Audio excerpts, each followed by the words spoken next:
How to remove Wix logo from site, full guide. Hello everyone, welcome back to another video. I hope you all are doing great and are having an amazing and absolutely incredible day.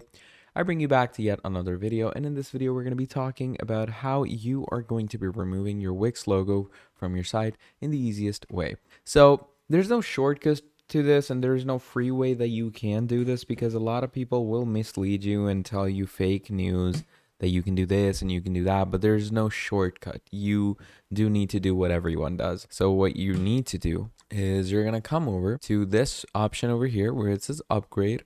In your Wix dashboard, you're going to click on upgrade, and once you click on upgrade, you are going to have to upgrade your plan, because if you're on the free plan, then there is no way that you can remove your Wix logo. So get even the most basic plan, and it's gonna remove, like you can see, remove Wix branding.